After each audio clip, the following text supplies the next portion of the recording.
नमस्कार जी, स्वागत सत्कार अभिनंदन राम राम जय श्री कृष्णा राधे राधे। कैसे हैं आप सभी? स्वागत है आप सभी का।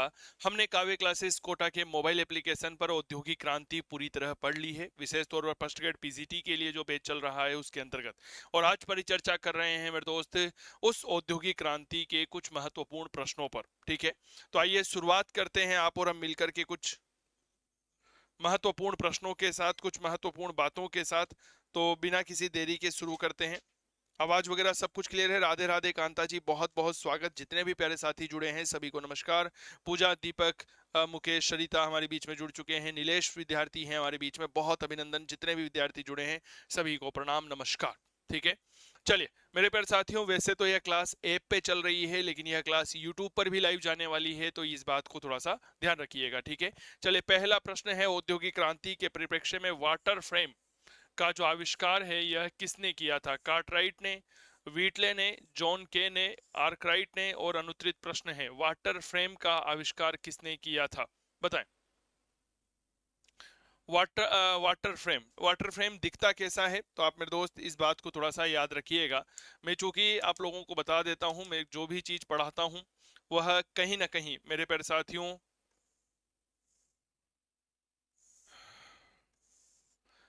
चित्रों के माध्यम से पढ़ाता हूं।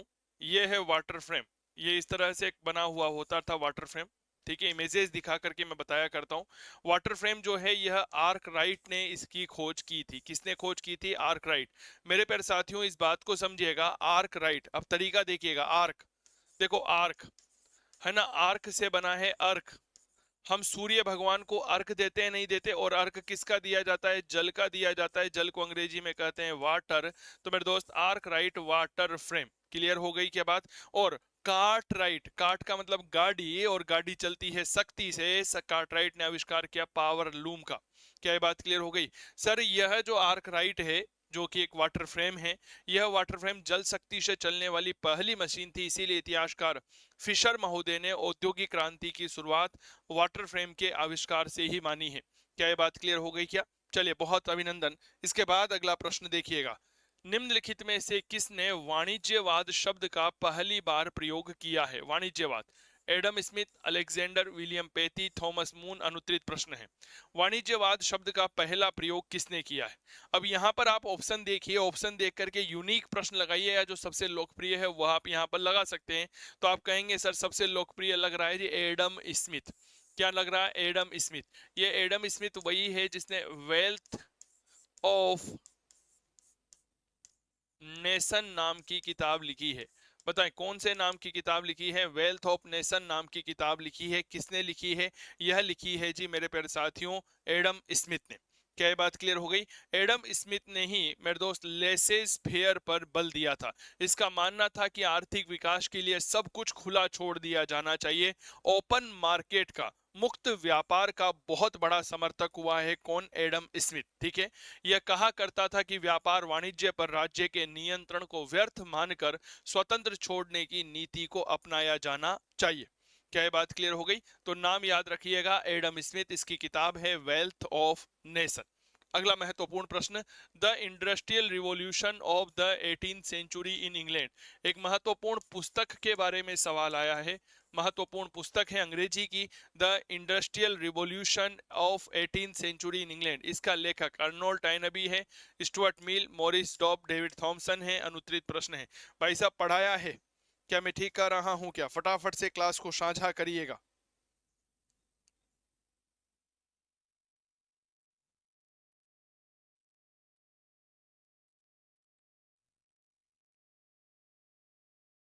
चलिए बहुत बढ़िया। सर याद रखिएगा, the industrial revolution of 18th century in England नाम की किताब जो है यह अर्नोल्ड टाइनबी के द्वारा लिखी गई है। किसने लिखी है? याद रखना, अर्नोल्ड टाइनबी ने यह किताब लिखी है। अर्नोल्ड टाइनबी ने जो है वह औद्योगिक क्रांति के परिप्रेक्ष्य में the industrial revolution in of 18th century in England लिखी है।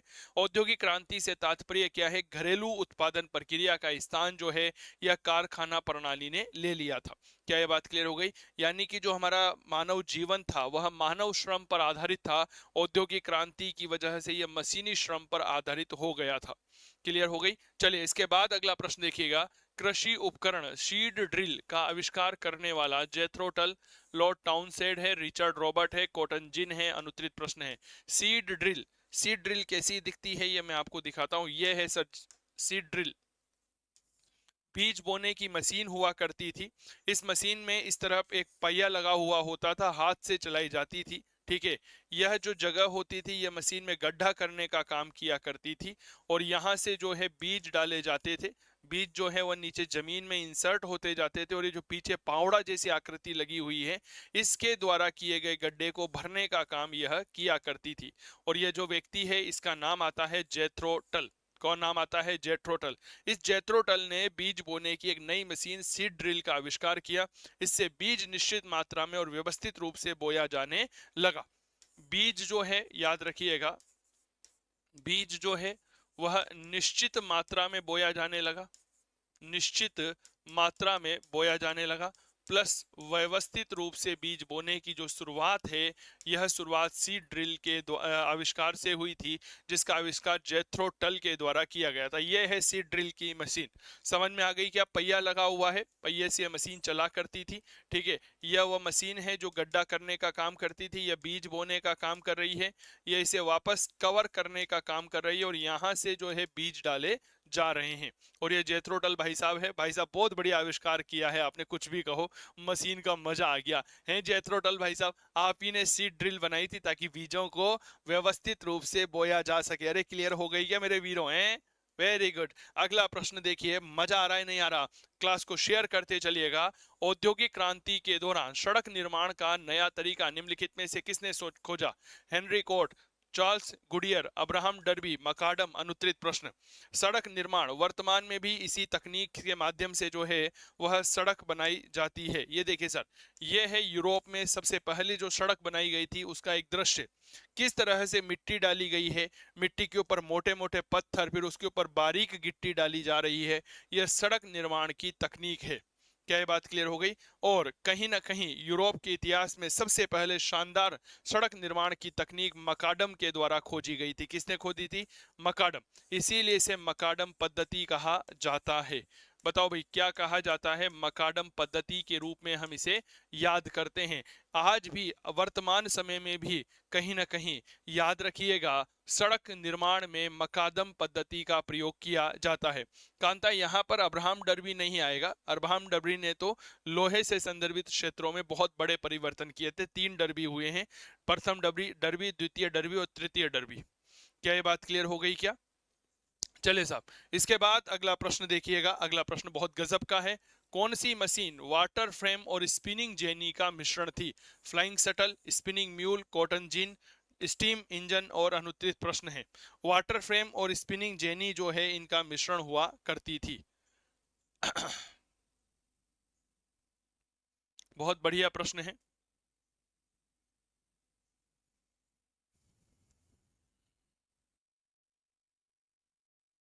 सर ये तो है आपके स्पिनिंग जेनी, जिसका निर्माण जेम्स हावर ग्रीज ने किया था।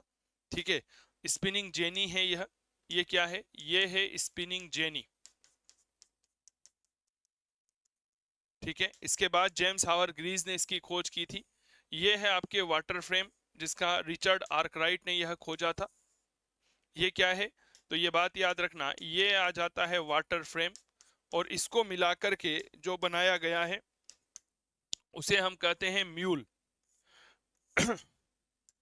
सैमुअल क्रॉम्पटन ने इसका आविष्कार किया था। यह है म्यूल। ठीक है, ये क्या हो जाता है? ये हो जाता है म्यूल। म्यूल होता है स्पिनिंग म्यूल। म्यूल का मतलब क्या होता है जी? खच्चर। क्या ये बात क्लियर हो गई? और क्रॉम्पटन के द्वारा इसका आविष्कार किया गया था। किसने किया था जी? रिचर्ड क्रॉम्पटन ने म्यूल का आविष्कार किया था। तो म्यूल में वाटर फ्रेम और कहीं ना कहीं स्पिनिंग जीनी को मिलाकर के जो बनाया गया उसे हम स्पिनिंग म्यूल कहते हैं। और म्यूल का आविष्कार जो है वह सैमुअल क्रॉम्पटन के द्वारा किया गया था। 1779 में यह एक शानदार मशीन बनाई गई। इस मशीन से सूत काटने की गति में बढ़ोतरी हो गई और धागे में बारीकपन आना शुरू हो गया। क्या ये बात क्लियर हो गई? तो औद्योगिक क्रांति विशेष तौर पर सूती वस्त्र उद्योग के क्षेत्र में एक बहुत बड़ा परिवर्तन यहाँ पर हुआ था। ठीक है, चलो जी अगला प्रश्न देखिए, कॉटन जिन का आविष्कार किसने किया? जेथरो टल, टर्निप टाउनसेंड, इली व्हिटने, जेम्स वॉटकिन। अनुत्तरित प्रश्न। भाई साहब कॉटन जिन, क्या गजब का प्रश्न लेकर आया हूं सर। कॉटन जिन, कॉटन जिन कैसी दिखती है? ऐसी दिखती है सर कॉटन जिन, देख लीजिए, यह होती है कॉटन जिन। ठीक है, कॉटन जिन होती है सामान्य तौर पर जो कपास होती है उस कपास में से गंदगी को दूर करने के लिए यह काम किया जाता था, या हम ऐसा कह सकते हैं कपास को बिलोने के तौर पर काम में लेने के लिए इसको उपयोग में लिया जाता था। एली व्हीटने भाई साहब जो है इन्होंने कॉटन जीन का आविष्कार किया था। क्या ये बात क्लियर हो गई? हाँ या ना का जवाब दीजिएगा। एली व्हीटने। अगला प्रश्न देखिए, हेनरी कोट ने किस तकनीक की खोज की थी?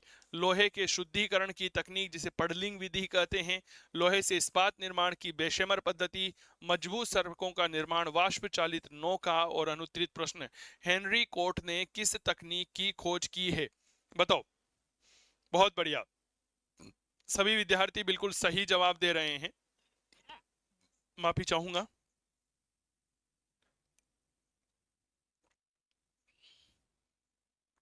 सर याद रखना, हेनरी कोट ने जो है वह लोहे के शुद्धिकरण की तकनीक जिसे पडलिंग विधि कहा जाता है इसकी खोज की थी। क्या ये बात क्लियर हो गई? इस आविष्कार की वजह से यह संभव हुआ कि अब शुद्ध लोहा बनने लगा। क्लियर हो गई? परिणाम स्वरूप जो नई मशीनें बन रही थी उनमें सुगमता आ गई, उनमें आसानी आ गई। ये बात थोड़ा सा याद रखिएगा। तो लोहे के शुद्धिकरण को लेकर के हेनरी कोट को याद किया जाता है। 1814 में भाप की इंजन रॉकेट का आविष्कार किसने किया था? Robert Fulton, James Watt, George Stephenson, Henry Ford. और अनुत्तरित प्रश्न, एक भाप का इंजन है रॉकेट, यह रॉकेट नाम का भाप का इंजन जो है ये दुनिया की पहली जो रेलगाड़ी चली थी उसमें लगाया गया था। क्या ये बात क्लियर हो गई? तो मैं आपको ये भाप का इंजन दिखा देता हूं, मेरे पास इसका चित्र होगा, 100% है, इसमें कोई दो राय नहीं है।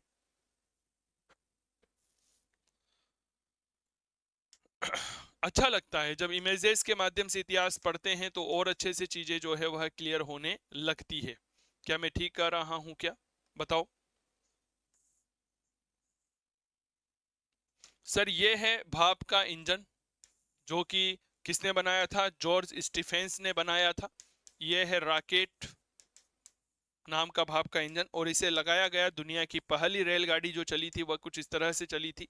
अब देखिएगा, यह है दुनिया की पहली रेलगाड़ी जिसमें इसको लगाया गया था।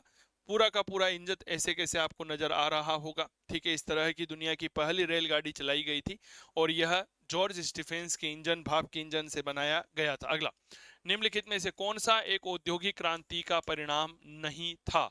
नए नगरों का उदय, उत्पादन में वृद्धि, जनसंख्या में कमी, स्कंद कंपनियों और औद्योगिक निगमों का उद्भव। और अनुत्तरित प्रश्न है, बताएं। औद्योगिक क्रांति का परिणाम नहीं माना जा सकता। बहुत अच्छा प्रश्न है, स्कूल लेक्चर 2020 का सवाल है। कावे क्लासेस कोटा के मोबाइल एप्लीकेशन पर हमारा ऑनलाइन कोर्स अवेलेबल है, आप डाउनलोड कर सकते हैं। और अभी रक्षाबंधन के अवसर पर बहुत बड़ा डिस्काउंट ऑफर चल रहा है, तो फिर देरी किस बात की, आज ही जुड़िए हमारे साथ। इसका लिंक हमने डिस्क्रिप्शन बॉक्स में दे रखा है। बाकी अगर आप हेल्पलाइन नंबर पर हमसे बात करना चाहते हैं तो मेरे दोस्त हमारा हेल्पलाइन नंबर 8802060952 है। आप बिना किसी हिचक से हमसे बात कर सकते हैं। क्या ये बात क्लियर हो गई? परिणाम नहीं था भैया, नए नगरों का उदय हुआ, उत्पादन में वृद्धि हुई, स्कंद कंपनियां, स्कंद कंपनियां का मतलब होता है ज्वाइंट एक्सचेंज कंपनी। ठीक है, ज्वाइंट कंपनियां, औद्योगिक निगमों का, जनसंख्या में कमी थोड़ी हुई थी भाई साहब, नहीं, जनसंख्या में तो बढ़ोतरी हुई थी। क्या ये बात क्लियर हो गई? क्या हाँ या ना का जवाब दीजिएगा। जनसंख्या में क्या हुई थी? बढ़ोतरी हुई थी, ये बात याद रखिएगा। इतिहासकार कहते हैं एक एनालिटिकल व्यू अप्रोच किया गया और कहा गया कि औद्योगिक क्रांति की वजह से जनसंख्या में लगभग 3 गुना तक बढ़ोतरी हुई थी। क्लियर हो गई? चलिए, बहुत बढ़िया प्रश्न है। औद्योगिक क्रांति सर्वप्रथम किस देश में हुई? इंग्लैंड, फ्रांस, स्पेन, जर्मनी और और अनुत्तरित प्रश्न है, औद्योगिक क्रांति सबसे पहले कहां पर हुई थी? बताओ। स्वागत है मेरे प्यारे साथियों, आप सभी का, जितने भी प्यारे साथी जुड़े हैं इस समय, अभिनंदन के पात्र हैं आप सभी। बताइए, औद्योगिक क्रांति सर्वप्रथम किस देश में हुई थी? सर याद रखिएगा, औद्योगिक क्रांति सर्वप्रथम जो है वह इंग्लैंड में हुई थी। इंग्लैंड में होने के कई सारे महत्वपूर्ण कारण थे।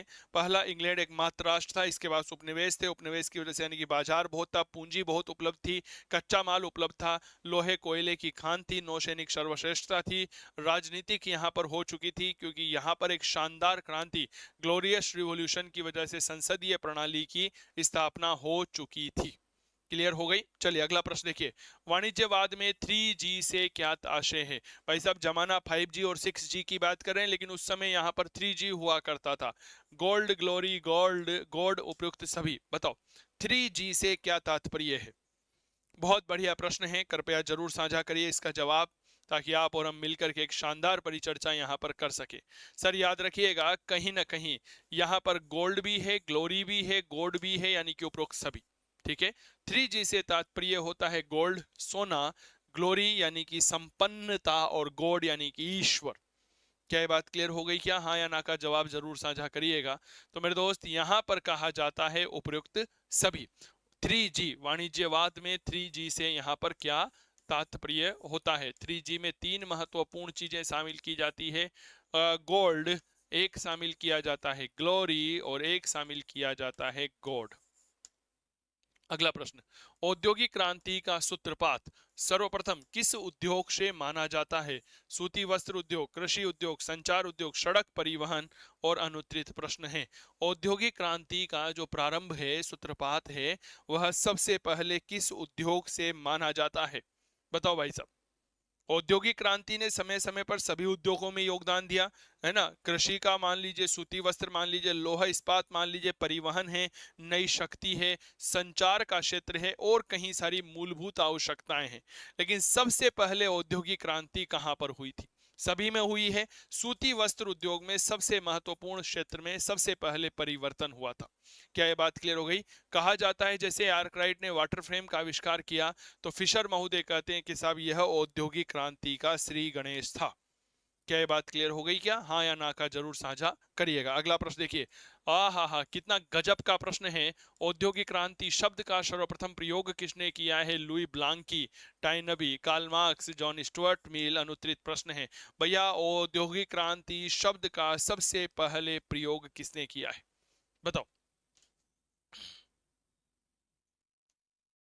सर, औद्योगिक क्रांति शब्द का सबसे पहला प्रयोग लुई ब्लांकी ने किया है। यह फ्रांस के रहने वाले थे और यह शब्द 1837 में प्रयोग लिया। अर्नोल्ड टाइनबी ने इस शब्द को लोकप्रिय बना दिया था, दुनिया के सामने इसे अपना लोकप्रिय बनाया था, the industrial revolution of 18th century in England में। क्या ये बात क्लियर हो गई क्या? Very good. चलो मैं आपको ये दिखता कैसा है भाई साहब लुई ब्लांकी, इसके बारे में थोड़ा सा दिखा देता हूं, क्योंकि इमेजेस के माध्यम में जो है ना, चीजें बहुत अच्छे से क्लियर हो जाती। ये है सर लुई ब्लांकी। क्लियर हो गई? जो फ्रांस का रहने वाला था, और इसी ने सबसे पहले औद्योगिक क्रांति शब्द का प्रयोग 1837 ईस्वी में किया था। क्या ये बात क्लियर हो गई? हाँ या ना का जवाब जरूर साझा करिएगा। Very good. इसके बाद अगला प्रश्न ये रहा, वाष्प इंजन का जो आविष्कार है वह किसने किया? James Brindley, Thomas Newcomen, George Stephens, Henry Cort. अनुत्तरित प्रश्न है। वाष्प इंजन का आविष्कार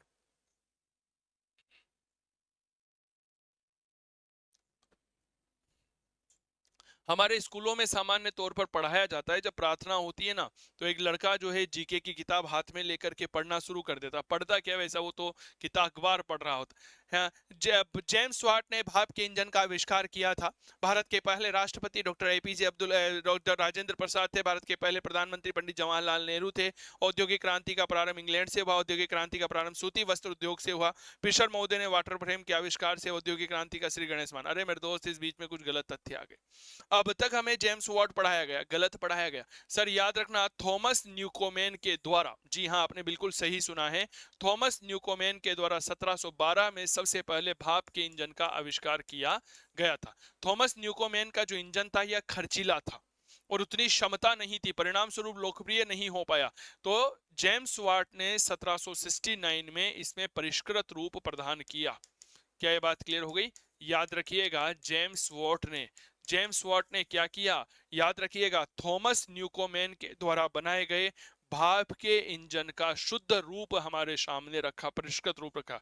जेम्स ब्रिडले जो है, इसने भाई साहब नहरों के निर्माण का काम किया था, वर्सली कैनाल बनाई, इसने रॉकेट नाम का इंजन बनाया था। George Stephens. हेनरी कोट ने लोहे के शुद्धिकरण का काम किया, जिसे हम क्या कहते हैं, याद रखिएगा, पडलिंग विधि के तौर पर हम जानते हैं। क्या ये बात क्लियर हो गई?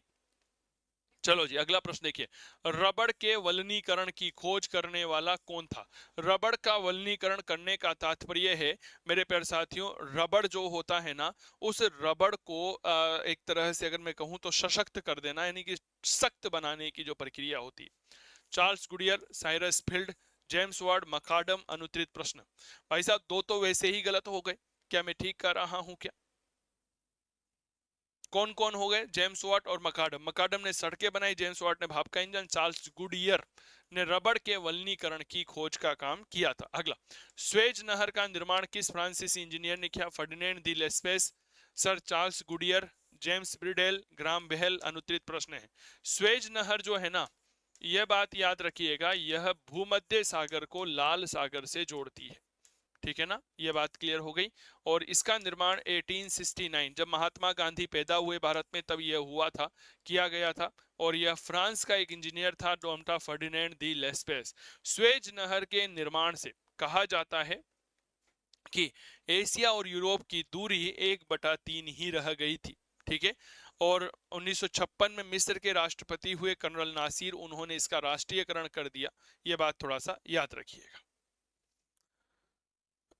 अगला, गलत युग्म की पहचान करें। हेनरी कोट, पडलिंग विधि, John Kay, spinning jenny, Edmund Cartwright, power loom, Eli Whitney, cotton gin. अनुत्तरित प्रश्न है। गलत युग्म की पहचान करें।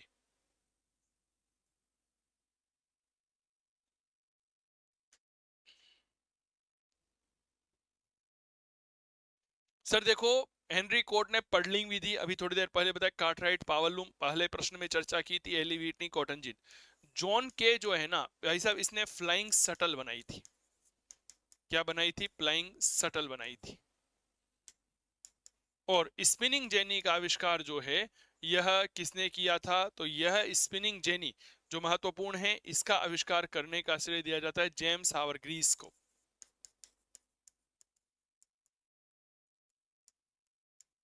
हावरग्रीस को दिया जाता है।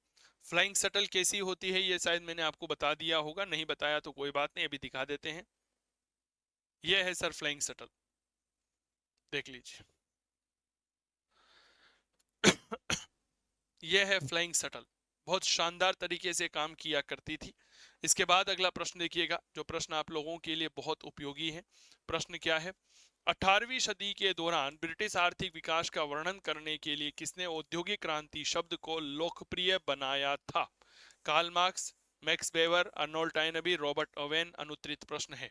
औद्योगिक क्रांति शब्द को लोकप्रिय बनाया।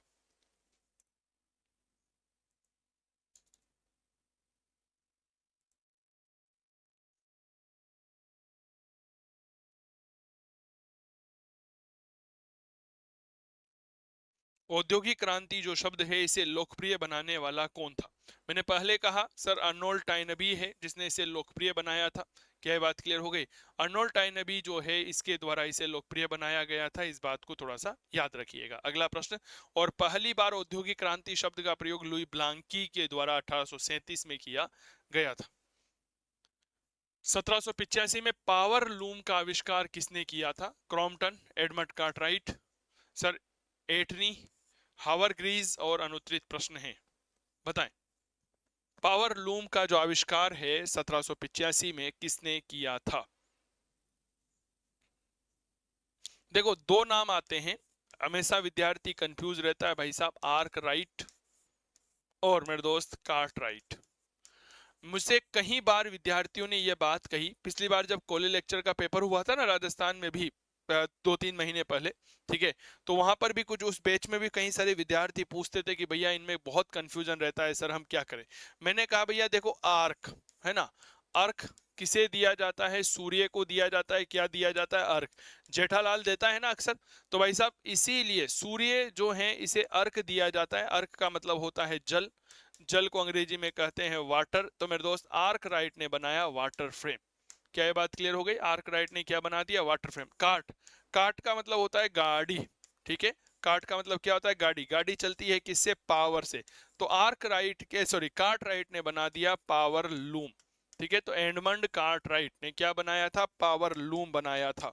अक्सर विद्यार्थी कहते हैं सर हमें तो पता ही नहीं चलता कि पावर लूम होता क्या है, हमें दिखाओ भाई साहब एक बार। दिखा देंगे मेरे छोरों, इतना काय परेशान हो रहे हो मेरे लाला लालियों हैं, मेरे वीरों मेरी वीरांगनाओं। मैं हूं ना इतिहास की बात चंदू जैन के साथ। यह है सर पावर लूम जो एडमंड आर्कराइट कार्टराइट के द्वारा बनाया गया था। क्लियर हो गई? चलो अब थोड़ा सा प्रचार। इस नवरात्रि के पावन पर्व पर आप सभी के लिए चंदू सर की क्लास मोबाइल एप्लीकेशन के इतिहास विषय के सभी ऑनलाइन कोर्सेज पर 30 और 31 मार्च को चैत्र नवरात्रि का महा बचत ऑफर लेकर आ रहा हूं मैं। तो इतिहास के सभी कोर्सेज पर वैलिड रहेगा, जिसमें 50% तक की डिस्काउंट और 3 महीने की अतिरिक्त वैधता आपको सभी कोर्सेज पर दी जाएगी। यहाँ पर आरपीएससी फर्स्ट ग्रेड इतिहास विषय का कोर्स है, हिस्ट्री फाउंडेशन का कोर्स है। बहुत से विद्यार्थी कहते हैं कि सर अब हमें एक ऐसा कोर्स चाहिए जिसमें हम केवीएस की तैयारी कर लें, एनवीएस की कर लें, डीट्रिपल्एसबी की कर लें, राजस्थान फर्स्ट ग्रेड की, एमपी यूपी, यानी कि जहां भी इतिहास विषय की पीजीटी होता है उसे। तो ये फाउंडेशन कोर्स उन विद्यार्थियों के लिए है। विश्व इतिहास का है, प्राचीन भारत, मध्यकालीन, आधुनिक भारत है। टेस्ट सीरीज है टॉपिक वाइज, सबसे बड़ी विशेषता टेस्ट सीरीज टॉपिक वाइज होने वाली है। इसके अलावा कुछ विद्यार्थी कहते हैं सर आपके नोट्स बड़े शानदार होते हैं। मैंने कहा भाई उसकी भी पीडीएफ नोट्स के लिए कोर्स अवेलेबल करवा दिया गया है। तो फिर देरी किस बात की, आज ही गूगल प्ले स्टोर से डाउनलोड करिए चंदू सर की क्लास मोबाइल एप्लीकेशन। बाकी किसी भी प्रकार की असुविधा होने पर आप हमारी हेल्पलाइन नंबर पर संपर्क कर सकते हैं जो 8802060952 होने वाले हैं। तो चलिए मिलते हैं आप सभी से चंदू सर की क्लास मोबाइल एप्लीकेशन पर। नमस्कार, आप सभी को नवरात्रि की बहुत बहुत शुभकामनाएं। धन्यवाद। हाँ, जेम्स वॉट जो है इसे जाना जाता है, बताओ भाई किस लिए जाना जाता है? कोयला लोहा उद्योगों के लिए, बिजली के लिए, स्पिनिंग जेनी के लिए, भाप के इंजन के लिए। अनुत्तरित प्रश्न। अच्छा एक बात बताओ, आपने ऐप पर फर्स्ट ग्रेड के इतिहास विषय का कोर्स पढ़ा, औद्योगिक क्रांति पढ़ लिया, औद्योगिक क्रांति के नोट्स बनाने के बाद जब आप ये प्रश्न कर रहे हैं तो आनंद की अनुभूति हो रही है नहीं हो रही है? मैं तो ये कहूंगा जी आनंद की नहीं परमानंद की अनुभूति हो रही है। क्या मैं ठीक कर रहा हूं क्या मेरे वीरों? सर याद रखना भाप के इंजन के लिए जाना जाता है। थॉमस न्यूकोमेन ने जो 1712 में भाप का इंजन बनाया था उसकी कमियों को दूर किया जेम्स वॉट ने, और 1769 में नया भाप का इंजन दे दिया था। कब दिया भाई साहब? 1769 में। बुलियनवाद क्या है? चांदी का निर्यात करने के लिए समर्पित मुक्त व्यापार का एक हिस्सा, एडम स्मिथ द्वारा समर्पित प्रारंभिक व्यापारिकता का एक हिस्सा। अनुत्तरित प्रश्न। व्हाट वाज द बुलियनवाद? बुलियनवाद क्या होता है? देखो बुलियनवाद का मतलब क्या होता है मैं आपको समझाता हूं। आप व्यापार करना चाहते हैं तो उसके लिए पैसों की जगह पर सोने चांदी का उपयोग करना, तो यह क्या होता है जी? बुलियनवाद होता है। क्लियर हो गई क्या? यह क्या होता है? यह बुलियनवाद होता है। पैसे की राशि से कीमती धातु जो है उसके माध्यम से हम उपयोग करते हैं, तो व्यापार में सोने चांदी का उपयोग करना। द वेल्थ ऑफ नेशन, अभी थोड़ी देर पहले बताया था, लेसेस फेयर की नीति यानी कि मुक्त व्यापार की जो नीति है वह इसी में देखने को मिलती है। क्या मिलती है भाई साहब? मुक्त व्यापार की नीति। एडम स्मिथ, थॉमस मूर, किपलिंग, कोलबर्ट। अनुत्तरित प्रश्न है द वेल्थ ऑफ नेशन किसकी रचना है? बहुत बढ़िया प्रश्न है। द वेल्थ ऑफ नेशन जो है यह 1776 में प्रकाशित हुई थी। कब प्रकाशित हुई थी? 1776 में प्रकाशित हुई, और यह रचना मानी जाती है जी एडम स्मिथ की। क्लियर? अगला, बहुमूल्य धातुवाद और अनुकूलन व्यापार संतुलन किसके मूल लक्षण थे? उपनिवेशवाद के, वाणिज्यवाद, व्यापारवाद, स्वतंत्र व्यापार। और अनुत्तरित प्रश्न है, बताओ मेरे दोस्त, बहुमूल्य धातुवाद, अनुकूल व्यापार संतुलन जो है यह किसके मूल उद्देश्य हैं? बहुत बढ़िया प्रश्न है, यूजीसी नेट का प्रश्न है। सर ये है वाणिज्यवाद, मर्केंटिलिज्म का यह शानदार उद्देश्य माना जाता है। अगला प्रश्न, औद्योगिक क्रांति में चार्ल्स टाउनसेंड ने किस क्षेत्र में योगदान दिया? कपड़ा उद्योग, वाष्प शक्ति, कृषि और मेरे दोस्त खनन। अनुत्तरित प्रश्न। चार्ल्स टाउनसेंड का योगदान जो है वह किस में माना जाता है? बहुत बढ़िया प्रश्न है, कृपया जवाब दीजिए। Charles Townsend.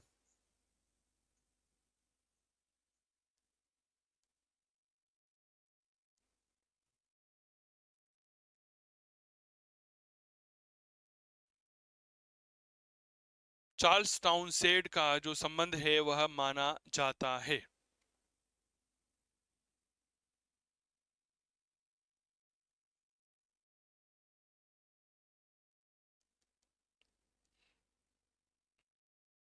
सर याद रखना, यह कृषि से संबंधित है। इन्होंने सलजम की खेती को बढ़ावा दिया था, पता होगा। सलजम को अंग्रेजी में टर्निप कहा जाता है, इसीलिए इन्हें टर्निप टाउनसेंड कहा जाता है।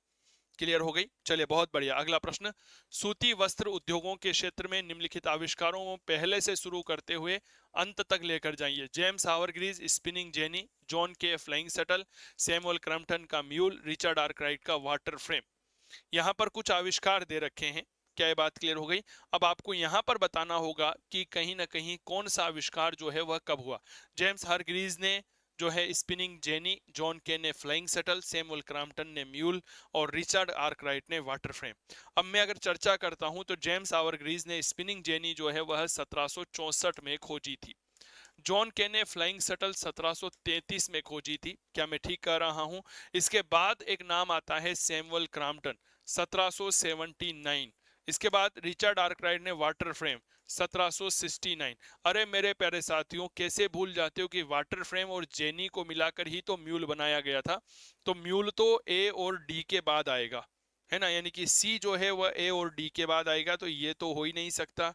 ए और डी के बाद यहां पर आ रहा है, ए और डी के बाद यहां पर भी आ रहा है, यहां भी नहीं हो सकता भाई साहब, दो तो वैसे ही बच गए। अब सबसे पहले जो खोजा गया था ना, वह खोजा गया था हमारा जो है फ्लाइंग शटल 1733 में। तो ये लो भाई साहब, option number B.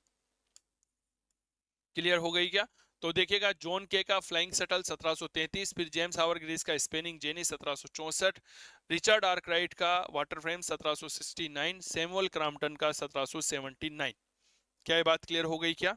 Very good, बहुत बढ़िया भाई, बहुत बढ़िया, मजा आ गया सर, मजा आ गया। इसके बाद अगला प्रश्न देखिए, निम्नलिखित में से कौन सा औद्योगिक क्रांति का लक्षण नहीं है? नवीन और टिकाऊ ऊर्जा स्रोतों की खोज, उत्पादन व्यवस्था का नया संगठन, तीव्र शहरीकरण, बंद अर्थव्यवस्था का उदय और अनुत्तरित प्रश्न है। बताओ।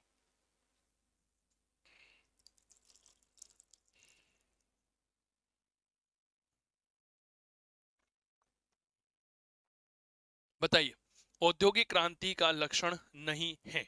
सर याद रखना, बंद अर्थव्यवस्था का उदय नहीं भाई साहब, औद्योगिक क्रांति की वजह से तो खुली अर्थव्यवस्था, खुली अर्थव्यवस्था जो है यह कहीं ना कहीं हमारे समक्ष आती है। इसके बाद अगला, निम्नलिखित में से कौन उस प्रसिद्ध लेसेस फेयर पॉलिसी के प्रतिपादक थे जिसने औद्योगिक क्रांति में अप्रतिरोधी भूमिका निभाई? Adam Smith, Robert Malthus, Edmund Burke, William Hull. अनुत्तरित प्रश्न है। लेसेस फेयर पॉलिसी के प्रतिपादक थे जिसमें औद्योगिक विकास में अप्रतिरोधी की भूमिका निभाई थी। बताओ। सर देखिएगा, laces fair Adam Smith, laces fair policy का मतलब क्या होता है जी, कि एक ऐसी अर्थव्यवस्था जिसमें हस्तक्षेप यानी कि सरकारी नियंत्रण कम से कम होना चाहिए। तो एक बात याद रखिएगा, एक ऐसी अर्थव्यवस्था की चर्चा की जा रही है, अर्थव्यवस्था जिसमें सरकारी नियंत्रण कम से कम हो। ठीक है, उसे हम लेसेस फेयर की पॉलिसी कहते हैं। क्लियर हो गई? चलिए बात करते हैं एडम स्मिथ की लेसेस फेयर यानी कि मुक्त अर्थव्यवस्था के बारे में। एडम स्मिथ ने किताब लिखी थी, नाम था wealth of nation. Laces fair policy का तात्पर्य इसमें बताया गया कि एक ऐसी अर्थव्यवस्था जिसमें सरकारी हस्तक्षेप, सरकारी नियंत्रण कम से कम हो, ठीक है, उसे लेसेस फेयर की पॉलिसी के नाम से जाना जाता है। ठीक है, यानी कि अर्थव्यवस्था में सरकार का हस्तक्षेप जो है वह न्यूनतम होना चाहिए, यही लेसेस फेयर की पॉलिसी है जो एडम स्मिथ ने अपनी किताब द वेल्थ ऑफ नेशन में प्रतिपादित की थी। क्लियर? चलो जी अगला प्रश्न देखिए, औद्योगिक क्रांति किस वर्ग का राजनीतिक उत्कर्ष हुआ? निम्न वर्ग, मध्यम वर्ग, मजदूर वर्ग, शासक वर्ग। अनुत्तरित प्रश्न है। औद्योगिक क्रांति से किस वर्ग का राजनीतिक रूप से उत्कर्ष हुआ था? बहुत बढ़िया प्रश्न है भाई साहब। राजनीतिक रूप से हस्तक्षेप हुआ कहीं ना कहीं मध्यम वर्ग का। ठीक है ना। अब मध्यम वर्ग की जो है भाई साहब दुनिया पूछने लगी थी। तो ये थे हमारे औद्योगिक। इस नवरात्रि के पावन पर्व पर आप सभी के लिए चंदू सर की क्लास मोबाइल एप्लीकेशन के इतिहास विषय के सभी ऑनलाइन कोर्सेज पर 30 और 31 मार्च को चैत्र नवरात्रि का महाबचत ऑफर लेकर आ रहा हूं मैं। तो इतिहास के सभी कोर्सेज पर वैलिड रहेगा, जिसमें 50% तक की डिस्काउंट और 3 महीने की अतिरिक्त वैधता आपको सभी कोर्सेज पर दी जाएगी। यहाँ पर आरपीएससी फर्स्ट ग्रेड इतिहास विषय का कोर्स है, हिस्ट्री फाउंडेशन का कोर्स है। बहुत से विद्यार्थी कहते हैं कि सर अब हमें एक ऐसा कोर्स चाहिए जिसमें हम केवीएस की तैयारी कर लें, एनवीएस की कर लें, डीट्रिपल की कर लें, राजस्थान फर्स्ट ग्रेड की, एमपी यूपी, यानी कि जहां भी इतिहास विषय की पीजीटी होता है उसे। तो ये फाउंडेशन कोर्स उन विद्यार्थियों के लिए है। विश्व इतिहास का है, प्राचीन भारत, मध्यकालीन, आधुनिक भारत है। टेस्ट सीरीज है टॉपिक वाइज, सबसे बड़ी विशेषता टेस्ट सीरीज टॉपिक वाइज होने वाली है। इसके अलावा कुछ विद्यार्थी कहते हैं सर आपके नोट्स बड़े शानदार होते हैं। मैंने कहा भाई उसकी भी पीडीएफ नोट्स के लिए कोर्स अवेलेबल करवा दिया गया है। तो फिर देरी किस बात की, आज ही गूगल प्ले स्टोर से डाउनलोड करिए चंदू सर की क्लास मोबाइल एप्लीकेशन। बाकी किसी भी प्रकार की असुविधा होने पर आप हमारी हेल्पलाइन नंबर पर संपर्क कर सकते हैं, जो 8802060952 होने वाले हैं। तो चलिए मिलते हैं आप सभी से चंदू सर की क्लास मोबाइल एप्लीकेशन पर। नमस्कार, आप सभी को नवरात्रि की बहुत बहुत शुभकामनाएं। धन्यवाद।